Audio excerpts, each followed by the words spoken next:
हाय, good morning, अस्सलाम वालेकुम। Twitch for ठीक? आप सब ठीक है? जी मैम। तो it's good to be here and ये मेरा पहला इंटरेक्शन है with Kashmiri students, so it's very special for me. And कुछ चीज़ें मैं आपको बताऊंगी and I don't know how helpful it is, because मुझे लगता है कि हर किसी का केस थोड़ा डिफरेंट होता है, बिकॉज सबके एजुकेशनल बैकग्राउंड्स डिफरेंट है। Some are doctors, some are engineers, कुछ आर्ट्स के ग्रेजुएट है, कुछ कॉमर्स के ग्रेजुएट्स हैं, तो सबका एक तो एजुकेशनल बैकग्राउंड डिफरेंट होता है, सबका फैमिली बैकग्राउंड डिफरेंट होता है, सबके पढ़ने के स्टाइल अलग होते हैं, कोई रात में पढ़ता है तो कोई अर्ली मॉर्निंग पढ़ता है। सो आई डोंट नो कि क्या कोई एक ही स्ट्रैटेजी है जो सक्सेसफुल होती है, but still I try to share some tips जो मुझे लगता है कि across are necessary and are helpful. So first, as Athar also pointed out, that the syllabus should be memorized. क्या होता है कि आप जब अखबार पढ़ते हैं रोज सुबह, तो इतनी सारी न्यूज़ होती है एंड हम हमेशा यूजुअली कंफ्यूज हो जाते हैं कि क्या ये एग्जाम के लिए रेलिवेंट है, क्या ये मुझे याद करना है, क्या ये मुझे नोटबुक में लिखना है, नोट्स बनाने हैं। तो ये डाउट तब तक ही रहेगा जब तक कि आपको क्लियरली पता ना हो कि आपका सिलेबस क्या है, भले ये स्टेट एग्जाम हो या यूपीएससी हो। सो अगर आपको कुछ आज बैठ के सबसे पहले अपने नोटबुक में लिखना चाहिए, याद करना चाहिए, that should be the syllabus, that is the first starting point. ठीक है, उसके बाद there are a few things कि I think which is very important. Syllabus इतना ज़्यादा है, टाइम इतना कम है, अग्रीड। तो unplanned study is doomed to take you to failure. और बहुत इंपॉर्टेंट है कि आप अपनी स्टडी प्लान करें, आप अपने दिन में जो घंटे वो प्लान करें। स्पेशली कश्मीर में बहुत ठंड होती है तो वैसे ही घंटे कम हो जाते हैं। So how you need to break your hours in a day is very important. कितना घंटा किस सब्जेक्ट को देना है, कितना घंटा न्यूज़पेपर को देना है, ये सब थोड़ा सा एवरेज दिमाग में लेके चलते हैं तो फिर पूरा दिन थोड़ा कंस्ट्रक्टिव एंड प्रोडक्टिव आप कैरी फॉरवर्ड करते हैं। So I think first thing which I will talk about is how to plan your day, how to plan your every study day. Again, this is थोड़ा एक general बताऊंगी, सबकी circumstances, सबकी situations different है, तो आपको उसे मॉडिफाई करना है अपने according. Everybody is comfortable with Hindi या इंग्लिश में बोलो या mix? No, like I want you to understand it well, so mix okay. So I think 2 hours every day should be given to newspaper, because as even Athar said कि your current affairs is very important, be it KAS or be it UPSC. Nearly 65 to 70% of the questions in your examination will be related to current affairs. तो newspaper reading, और क्या होता है कि newspaper रोज पढ़ते नहीं है, फिर महीने के एंड पे इतने सारे न्यूज़पेपर कलेक्ट हो जाएंगे, फिर मन भी नहीं होता पढ़ने का, तो रोज 2 घंटा हमें न्यूज़पेपर को देना है। अगर 60% क्वेश्चंस न्यूज़पेपर करंट अफेयर से रिलेटेड है और हम उसे इतना कम टाइम देते हैं तो it is not justified. So 2 hours should be newspaper reading. ठीक है जी। देन 3 hours, सो इमेजिनरी केस लेके चलते हैं। Suppose I get up at 7 in the morning and 8 बजे तक के मैं तैयार हो गई। सो 8 to 10 AM should be my newspaper reading. फिर 3 घंटा एनी सब्जेक्ट विच एवर आप सोच रहे हैं कि मैं हिस्ट्री कर रही हूँ या पॉल साइंस कर रही हूँ, so you have to study whatever subject you are studying. Then you can take a break, lunch, सोना है, whatever. Then again 3 hours and दिन के 2 hours आपको रिविजन, प्रैक्टिस क्वेश्चंस उसको देने हैं। सो अकॉर्डिंग टू मी कितने हो गए घंटे? 6, 7, 9 to 10 एवरी डे। तो ये हमें सबको खुद अपने आप से क्वेश्चन पूछना है, अगर किसी को सीरियसली क्वालिफाई करना है paper, because the exam is difficult, syllabus बहुत ज़्यादा है, उससे ऊपर कंपटीशन बहुत ज़्यादा है, क्योंकि आप सिर्फ फर्स्ट अटेम्प्ट वालों के साथ नहीं बैठोगे, आप 6th अटेम्प्ट वालों के साथ भी बैठोगे। So that's why this exam deserve so much time. तो वो अब आपको यू हैव टू डिसाइड आप ये घंटे कैसे देंगे। सेकेंडली, हम कोई भी सब्जेक्ट पढ़ते कैसे हैं, हाउ डू वी स्टडी, ये दूसरा क्वेश्चन है। क्योंकि जब मैंने भी पढ़ाई शुरू करी थी, आई टुक 15 महीने और सो to study everything and then sit for this exam. मेरा भी पहले 1-2 महीने तो ये क्वेश्चन रहता था कि एक्चुअली पढ़ते कैसे हैं, क्या एग्जैक्टली याद करना है, क्या सिर्फ अंडरलाइन करना है, किसका नोटिंग करना है, you know these are the very common questions. So I think इसमें 2 चीज़ें कि जो भी आपका सोर्स मटेरियल है, बुक मटेरियल है, वो आप रीड करें. फर्स्ट रीडिंग, जब आप रीड करते हैं तो हमें जो इंपॉर्टेंट लगता है वो हम अंडरलाइन करते जाते हैं. अब इसमें भी 2 कैटेगरी के लोग होते हैं. एक होते हैं जिनको लिख के याद होता है, एक होते हैं जिनको पढ़ने से याद होता है. तो आपको अपना देखना है कि आपको कैसे याद होता है. तो जिनको पढ़ने से याद होता है वो दोबारा बार सेकंड रीडिंग करे, और जिनको लिखने से याद होता है वो लिख के याद करें, नोट्स बनाए. अब 90% लोग यहीं पे खत्म कर देते हैं पढ़ाई, बट पूरी पढ़ाई अभी कंप्लीट नहीं होती है, specially for this UPSC exam. एक थर्ड स्टेप बहुत क्रूशियल है जो मैक्सिमम लोग स्किप कर देते हैं, वो है क्वेश्चंस प्रैक्टिस करना. अब क्या होता है, अथर ने बात करी प्रीवियस 10 इयर्स बुकलेट आती है. आजकल जो प्रीवियस 10 इयर्स बुकलेट आती है वो भी बड़ी ऑर्गेनाइज्ड है.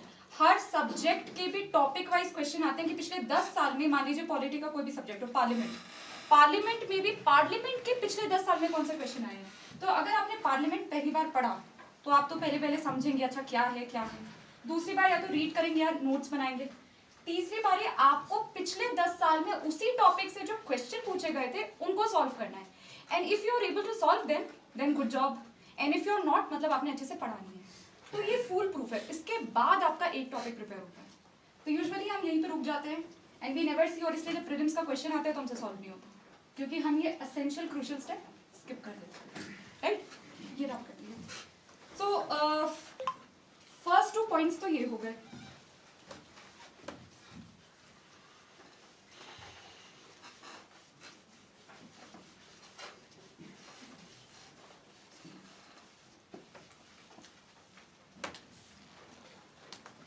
Now third is answer writing.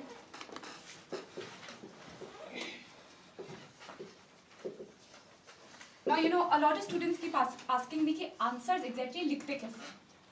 उसका भी फॉर्मेट है which I think generally it works and you get good marks. Format कुछ ऐसा है.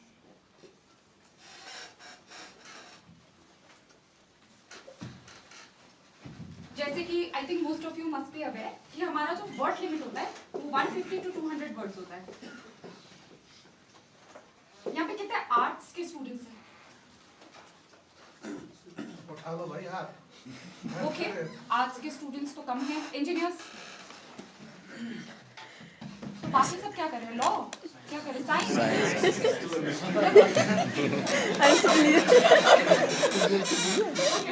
तो आज के स्टूडेंट्स के मतलब आंसर राइटिंग में ना सबके अपनी अपनी बड़ी यूनिक प्रॉब्लम्स होती है. तो let me tell you art students की क्या प्रॉब्लम होती है. आर्ट स्टूडेंट्स को जो ड्यूरिंग ग्रेजुएशन एग्जामिनेशन होती है उसमें एक आंसर को 7-8 पेजेस में लिखना होता है. तो उनको आदत होती है बहुत ज़्यादा लिखने की. ठीक है, इंजीनियर्स को लिखना ही नहीं आता. और अब मुझे साइंसेस का पता नहीं, आई थिंक उनका भी आई थिंक दोनों का मिक्स है कि थोड़ा लिखना आता है पर बहुत ज़्यादा भी लिखना आता है. So everybody has their own difficult problems. But UPSC ने तो लिखा है कि we want answers only in 150 to 200 words. Right, now how do we accomplish this and how do we write a very beautiful answer that the examiner is like वाह माशाल्लाह full marks. ठीक है, सो आपको सबसे पहले तो इंट्रोडक्शन लिखना होता है. कोई भी टॉपिक हो, ठीक है, सबसे पहले of course like he said question गलत मत पढ़ना, फिर तो 0 मिलेंगे. क्वेश्चन पहले पढ़ लो, एग्जैक्टली समझ लो कि पूछा क्या जा रहा है. तो गिव मी अ टॉपिक, कोई भी एनी टॉपिक, कोई भी air pollution, very good topic. Now air pollution पे तो एग्जैक्टली क्वेश्चन नहीं आएगा, कुछ बहुत ही घुमा फिरा के वो लोग क्वेश्चन बनाएंगे कि आजकल एयर क्वालिटी इंडेक्स ऐसे ऐसे दिखा रहा है, तुम्हारे को क्या लगता है क्या होगा. ठीक है, so something very twisted like this. तो पहले तो जो ट्विस्टेड है उसको सिंपल बनाओ कि एग्जैक्टली क्या पूछ रहे हैं अपने दिमाग में. This takes around 10 seconds. तो क्या होता है, क्योंकि जब हम मेंस का पेपर लिखते हैं, आप में से किसी ने एक बार अटेम्प्ट किया है कि मेंस का पेपर? ओके, नहीं किया है तो मैं पहले डरा देती हूँ कि 3 घंटे होते हैं, 20-25 क्वेश्चन होते हैं, सब एक दूसरे को देख रहे होते हैं. It is everybody is anxious and everybody is like moment question paper आए, सब लिखना शुरू बिना पढ़े question. So don't do that because that is of no use. सो सबसे पहले तो 5-10 सेकेंड हर क्वेश्चन का समझने में देने, पूछा क्या जा रहा है, समझने के बाद जो भी पूछा है like he said something air pollution से रिलेटेड है। तो पहले तो इंट्रोडक्शन में हम यूजुअली क्या लिखेंगे, हमें सिर्फ 2 लाइन्स लिखनी है which should be approximately only 50 words. Okay 50 में थोड़ा ज्यादा लग रहा है, I think 35 to varies. Okay अब अगर एयर पोल्यूशन है तो why air pollution is relevant in our times, बहुत ज्यादा बढ़ रहा है, ऐसे ऐसे हो रहा है, नेचुरल कैलामिटी है, ग्लोबल वार्मिंग है, जो भी है, 2 लाइन्स में explain according to that question कि उसका रेलेवेंस क्या है। इंट्रोडक्शन यूजुअली बहुत अच्छा लगता है अगर आप कुछ बताएं कि वो टॉपिक उस टाइम क्यों रेलेवेंट है। आफ्टर दिस आता है आपका मेन बॉडी।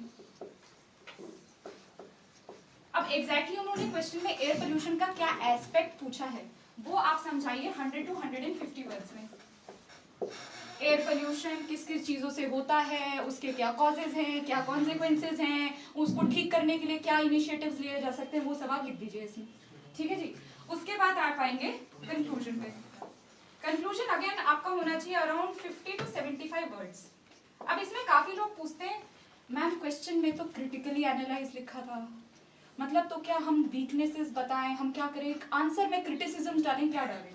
यूजुअली अगर क्रिटिकली एनालाइज है तो वो बोल रहे हैं कि आप इसके क्रिटिक्स बताइए कि अगर कोई पॉलिसी है जैसे गवर्नमेंट क्रिटिकली इसको एनालाइज किया जाए तो हाँ इस पॉलिसी में क्या क्या खामियां रही वो तो हम बताएंगे, पर हमारा कंक्लूजन, मेरा तजुर्बा ये कहता है थोड़ा पॉजिटिव होना चाहिए। आप बताएं कि हाँ खामियां हैं बट उसे ठीक करने के लिए ये मेजर्स लिए जा रहे हैं, या अगर मेजर्स नहीं लिए जा रहे तो मेरे अकॉर्डिंग ये सॉल्यूशंस हो सकते हैं। कंक्लूजन हमेशा थोड़ा पॉजिटिव नोट पे होना चाहिए।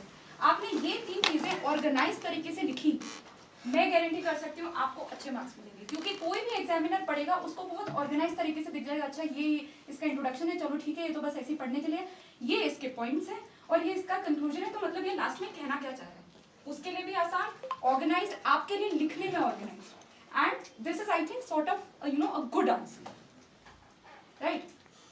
तो दिस इज अनदर थिंग। अब मैं लास्ट आपको बुक लिस्ट देना चाहूंगी कि कौन से सब्जेक्ट के लिए कौन सी बुक्स रेफर करनी चाहिए। बाकी if you will have any other questions तो अथर और मैं अभी क्वेश्चन राउंड के लिए तो बैठेंगे ही, तो यू मे आस्क दैट, है ना। अभी इम्पोर्टेंट आप सब लिखेंगे।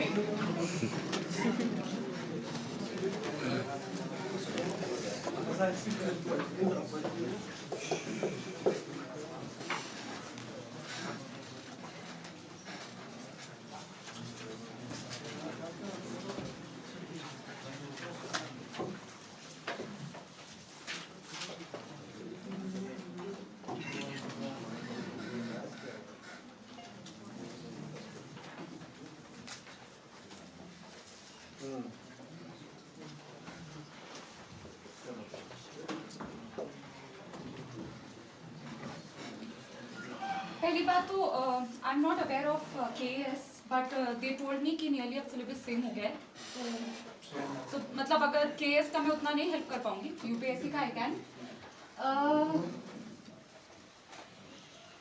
अगर UPSC की बात करें तो प्रीलिम्स एंड मेंस दोनों के लिए नियरली सेम सिलेबस कहा जा सकता है। तो जब हम प्रीलिम्स के लिए पढ़ते हैं तो हम अपना मेंस एग्जामिनेशन के लिए बेस डेवलप कर रहे हैं, तो इसमें कोई मिसमैच नहीं और डरने की भी बात नहीं कि मैं तो प्रीलिम्स का पढ़ रहा हूँ या पढ़ रही हूँ, अब मेंस का कब करेंगे। ठीक है, so first let's start with polity.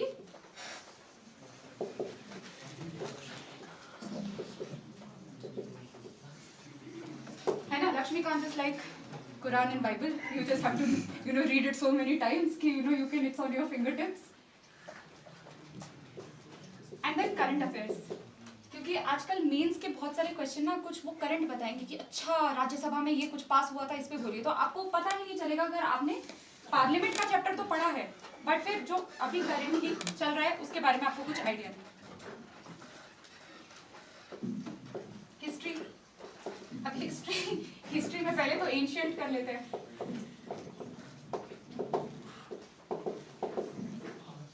अच्छा, सेकंड क्वेश्चन ये भी बहुत बच्चों का रहता है, एनसीईआरटीज पढ़नी है नहीं पढ़नी है, ये बहुत सारा क्वेश्चन। आई थिंक उतनी जरूरत नहीं है मेरे अकॉर्डिंग, क्योंकि ये बुक्स बहुत कॉम्प्रिहेंसिव है। अगर आपको लगता है कि नहीं इसको समझने के लिए मुझे एक बेस की जरूरत है तो पढ़ें, but these books are so comprehensive that it usually covers everything, right. Arya Sharma is class 12th old NCERT. तो जैसे इसमें तो we are using NCERT only, so you don't need to read anything else.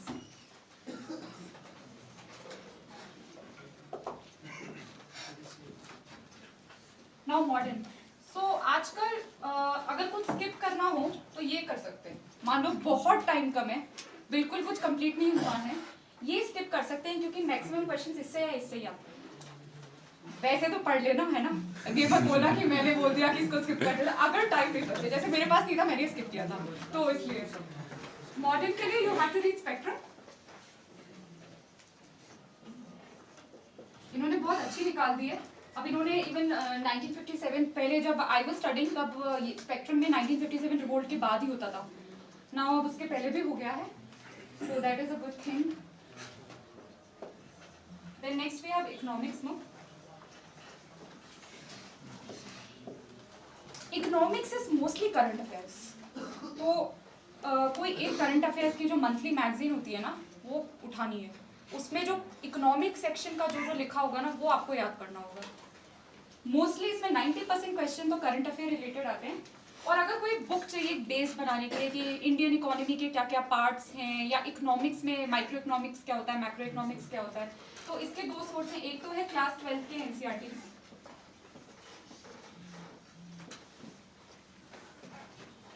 ये बहुत हैवी सोर्स है. और अगर cheat करना है, अगर थोड़ा पतला वाला सोर्स चाहिए, तो there is a book Indian economy by Sanjeev Verma. You can add books if you want.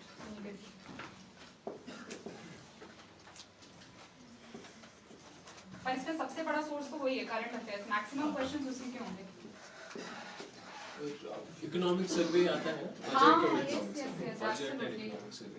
Actually, that is covered in current, but I'll write it. Economic survey, budget, and I think प्रतियोगिता दर्पण का भी वो economy वाला है. कोई सा भी जो भी मैगजीन आप पढ़ते हो ना, उसका इकोनॉमिक वाला. ओके, ज्योग्राफी में there are many, इसमें भी बहुत पार्ट्स हैं. पहले तो है physical geography.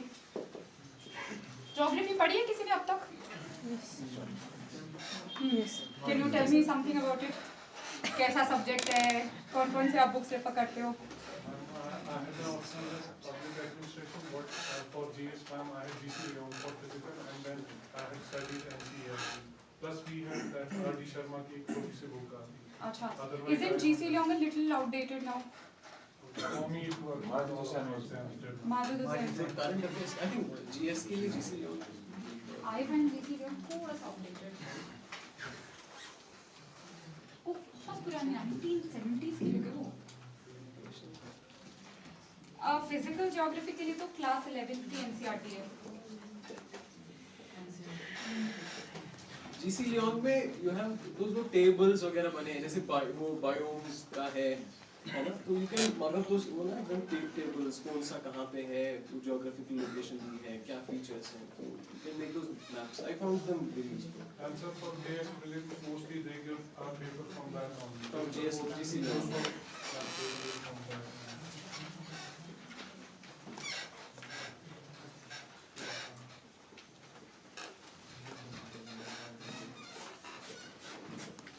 So, according to them, GC Leong is a good one. I find it a little outdated, but ठीक है.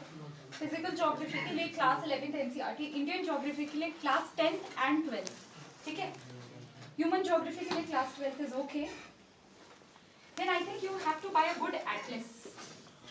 जैसे काफी लोग अपने रूम में ऐसे मैप्स लगा देते हैं, बट फिर कभी उसको देखते नहीं है और वो बस ऐसे ही पड़ा रह जाता है. So don't do that please, है ना. एटलस लेना है, रोज अपने लिए हर हफ्ते का टारगेट बना लो कि आज यूरोप का मैप देखना है, आज अफ्रीका का देखना है. यू हैव टू नो, ठीक है. इंडिया का ही आधे लोगों को यार नॉर्थ ईस्ट की स्टेट्स नहीं पता होंगी. सो that is sad and embarrassing अगर आप यूपीएससी के लिए बैठ रहे हो या केएस के लिए बैठ रहे हो. So atlas and map work is very very critical and important, ठीक है. How we can read this atlas? It is difficult to understand the countries and continent. How we can memorize them?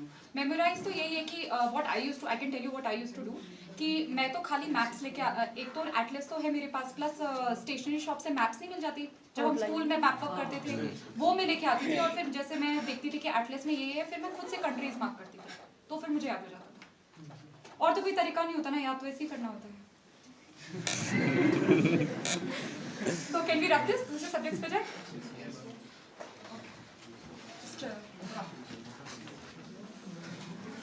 Yeah, there is no super formula. You know, everybody is a very average and normal student. और कैसे याद करते हैं? लिख के करते हैं, practice कर करके याद करते हैं। और दूसरा just also try to make थोड़ा सा इंटरकनेक्शन, जैसे ज्योग्राफी में एग्रीकल्चर वाला काफी पोर्शन है, इकोनॉमी जब आप इकोनॉमिक्स पढ़ोगे या मानो आपने ये पढ़ी है इकोनॉमिक सर्वे पढ़ी, उसमें एग्रीकल्चर का पूरा टॉपिक होगा, तो ट्राई टू यूज इसका ज्योग्राफी का उसमें कुछ यूज किया, इसमें यूज किया, that will be science and take.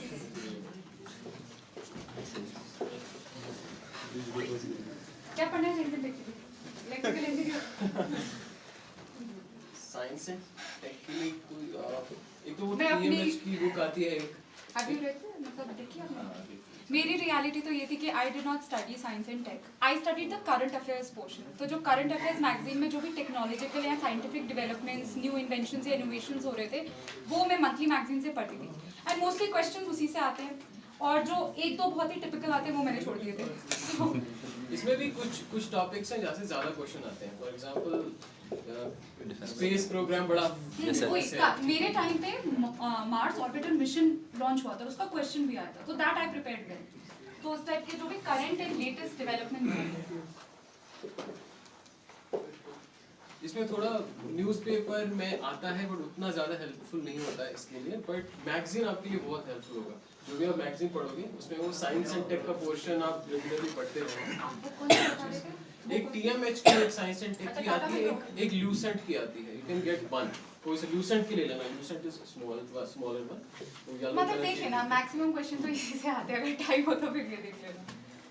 और दूसरा एक और काम कर सकते हो, even if you don't have time to read this book, कुछ भी ये बुक, तो TMH के पीछे के क्वेश्चंस कर लेना।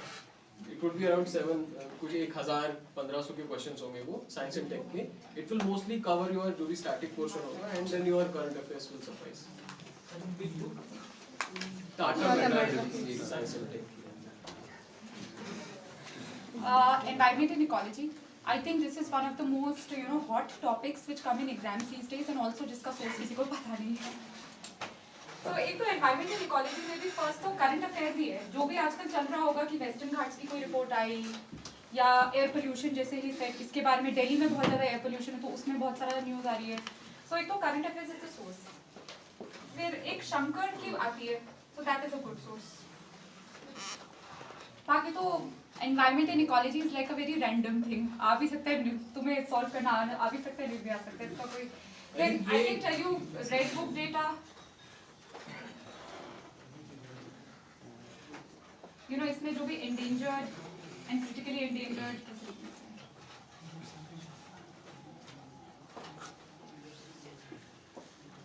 Then all the national parks, biodiversity sanctuaries,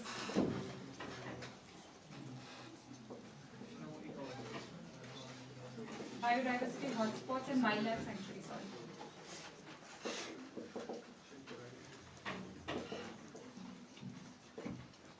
UNESCO natural heritage sites.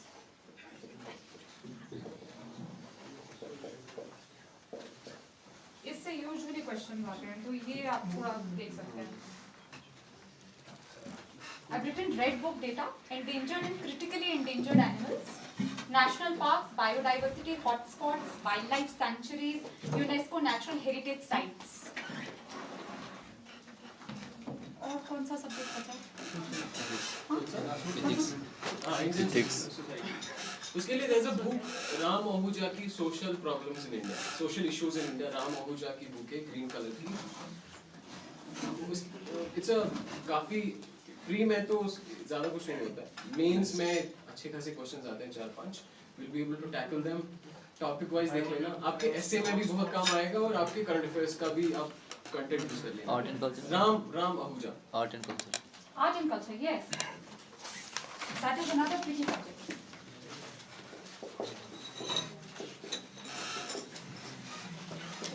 I think you read Nitin Singhania. So Athar did Nitin Sanghania and I did class 12th NCERT जो fine arts के है. ठीक है, so there are his sources Nitin Sanghania, my sources fine arts करके एक subject है जो 11th 12th में लोग लेते हैं, उसकी क्लास 12th के NCERT. ये बहुत इम्पोर्टेंट है. कई बार ये जो फाइन आर्ट्स 12 की बुक है, वो कवर पेज पे फोटोग्राफ्स होते हैं ना, कवर पेज पे, तो जैसे खजुराहो का है या एक दो इम्पोर्टेंट साइट्स का है, कई बार प्री में एग्जैक्टली सीरीज के वो कवर पेज से वो फोटोग्राफ्स की क्वेश्चन है.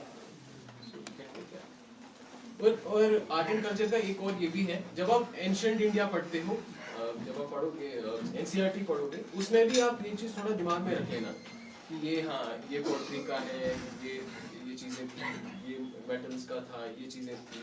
ठीक है, चोला पीरियड में ये था, उसके बाद ये था, टेम्पल आर्किटेक्चर ये है. Keep those things also in mind. उससे भी काफी सारे So my experience with art and culture is that I did fine arts class 12 NCERT and it is pretty organized. उन्होंने ऐसे organize किया हुआ है. टेम्पल आर्किटेक्चर पे एक चैप्टर अलग है, एक एंशियंट में जो भी मॉन्यूमेंट्स हैं जैसे बुद्धिस्ट स्तूपास हैं उस पे अलग है कि वो किस टाइप के हैं. मुगल आर्किटेक्चर जो है वो अलग है. तो इंडो इस्लामिक आर्किटेक्चर की जो फीचर्स हैं वो सब हैं. तो I think I don't know personally this book but people से it's a really good book. और इन केस ये नहीं हो पाता है तो दिस इज तो देयर, ये मेरा ट्राइड एंड टेस्टेड है. इसमें एक सजेशन कि बहुत ज़्यादा सोर्सेज हैं, एक को आप प्राइम सोर्स बनाएं. फॉर एग्जांपल आप नितिन सिंघानिया या मानो ये फाइन आर्ट्स की कोई बुक है, इसको अपने मेन सोर्स बनाया, देन ट्राई टू ऐड इसी में टॉपिक के ऊपर लिख लिया, कहीं पे बीच में पेज डाल दिया, ताकि एक बार जब आपने पढ़ा फिर आप रिवाइज खाली इसी चीज़ से करो. नहीं तो फिर आप रिवीजन के टाइम पे 2-3 सोर्सेज नहीं देखते. So usually what happens is that we go to the market and we see so many books and हम सब खरीद लेते हैं और फिर हम पढ़ते कुछ भी नहीं है. तो मार्केट में बुक से अट्रैक्ट होने की ज़रूरत नहीं है. We know what is important, what is needed. उसको पढ़ें. एक rather than buying 10 books आप एक ही बुक को 10 बार पढ़ें, राइट. तो these are the various sources and I think they are pretty good. But वही है कि सबका अपना अपना अलग होता है, किसी को कोई और भी अच्छी बुक मिल सकती है. सो दिस इज नॉट वही वन फिट ऑल वाली स्ट्रेटजी नहीं है. दूसरी चीज़ जो I want to really talk about is, एक तो मैंने आपको बताया कि अपना दिन प्लान करना है, बहुत इंपॉर्टेंट है, क्योंकि दिन ऐसे ही चले जाएंगे और फिर कोर्स का भी कुछ ट्रैक नहीं रहेगा, मैंने किस दिन क्या पढ़ा, कितना कवर हो गया है. तो जब हम दिन प्लान कर रहे हैं तो हम अपना सिलेबस भी प्लान करें. कैसे कि वी नो पॉलिटी को नियरली करने में 1 महीना लग जाता है, तो नवंबर का पूरा महीना मैं पॉलिटी करूँगा या करूँगी. ठीक है, कौन सा टॉपिक मैं किस दिन करूँगी उसका भी टाइम टेबल होना चाहिए. क्योंकि क्या होता है 1 साल 2 साल तो ऐसे ही निकल जाते हैं, हमें पता भी नहीं चलता कि हमने कब क्या पढ़ा था, कितना अभी बचा है कवर करने को. तो सिलेबस का प्रिंट आउट लो, मार्क करो कि पॉलिटी में ये टॉपिक्स हैं, इस टॉपिक को मैं कब करूँगी. लक्ष्मीकांत का बुक लेके बैठो, उसमें इंडेक्स कंटेंट्स में लिखे होते हैं चैप्टर 1 चैप्टर 2. तो this chapter I will do today, that chapter I will do tomorrow. Second चीज़ क्या होती है, कुछ लोग ऐसा करते हैं आज पॉलिटी पढ़ा फिर बोर हो गए, कल हिस्ट्री पढ़ा फिर बोर हो गए, तीसरे दिन ज्योग्राफी पढ़ा. ऐसे नहीं करना, क्योंकि पॉलिटी का एक एक चैप्टर एक दूसरे से लिंक्ड है. अगर मैं दूसरे ही दिन कोई दूसरा सब्जेक्ट पढ़ने लग जाऊं तो फिर वो लिंक ब्रेक हो जाता है. जितना अच्छे से आप कोई सब्जेक्ट समझ सकते थे उतने अच्छे से आप नहीं समझ पाएंगे. तो मैं ये भी समझती हूँ कि अगर पूरे महीने सिर्फ पॉलिटी करते रहें तो वो भी पॉसिबल नहीं है. तो कम से कम हफ्ता 10 दिन एक ही सब्जेक्ट पकड़े रहे, जिससे ना एक लिंक जो बनी है, कंटिन्यूम जो बना हुआ है वो ब्रेक ना हो आपका. उसके बाद ही तो आप मान लीजिए Monday to Sunday at least I have done one subject and from next Monday I can take up another subject. ठीक है, तो ये एक गलती स्टूडेंट्स कर देते हैं कि रोज बदलते हैं एंड फिर कहीं के नहीं रहते. तो ये थोड़ा सा ध्यान में रखना है. Secondly, sleep is very important. ठीक है, आपको वो 6 से 7 घंटे की नींद लेनी है. क्यों? क्योंकि इतना कुछ याद करना है, इतना कुछ मेमोराइज करना है, रट्टा मारना है कि ब्रेन थक जाता है. और अगर आप उसे वो 6 घंटे की नींद नहीं देंगे तो अगले दिन जो चीज़ आप आधे घंटे में पढ़नी चाहिए थी वो आप 2 घंटे लगाएंगे और टाइम जाएगा.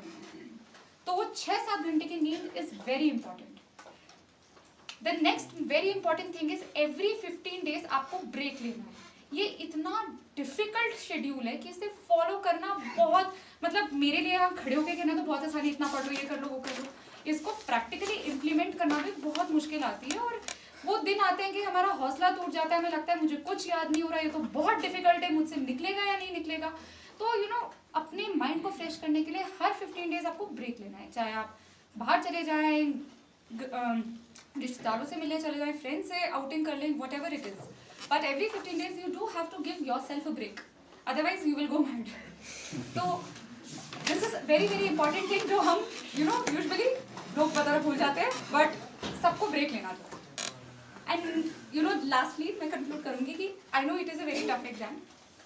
इतने सारे बच्चे बैठते हैं इस एग्जामिनेशन के लिए एंड सक्सेस रेट बहुत कम है. And I can tell you from my own personal experience, and जितने भी लोग सिलेक्ट हुए हैं हम उनसे भी बात करते हैं, तो यही हर दूसरे दिन बहुत अजीब लगता है. कैसे होगा, क्या करें, ये नहीं समझ आ रहा, वो नहीं समझ आ रहा, इतने घंटे बैठ के भी याद नहीं हो रहा, कल ही तो मैंने याद किया था, आज मुझे याद क्यों नहीं है. This is not only you, it happens to everyone. ठीक है, ऐसा नहीं है मैं बता रही हूँ आई स्कोर्ड फर्स्ट रैंक और मैं बता रही हूँ मैं कल याद करती थी और मुझे अगले दिन याद नहीं होता था. तो ये वेरी कॉमन है, इंसान तो है, सबको इस दौर से गुजरना है. तो इससे हमें डर के हार नहीं माननी. ठीक है, I don't know how to put it that well, but you just have to keep going and you just have to not give up. Because give up के तो आपको रोज 1000 रीजंस मिलेंगे. अपने आप को मोटिवेटेड रखना है, चाहे कैसे भी हो, चाहे मम्मी पापा से बात करते रहो, जो भी तुम्हें मोटिवेट करता है उससे बात करते रहो. क्योंकि मैं बता रही हूँ ये बहुत ही tough very difficult journey it is, but you don't have to lose hope. And आपको जब भी वो बुरा लगे ना, जिस भी दिन जिस भी घंटे, आपको ये सोचना है सिर्फ मुझे नहीं, सबको फील होता है. राइट? चलो, my best wishes and I hope सबका ही क्लियर हो जाए, है ना. And if you have any questions we are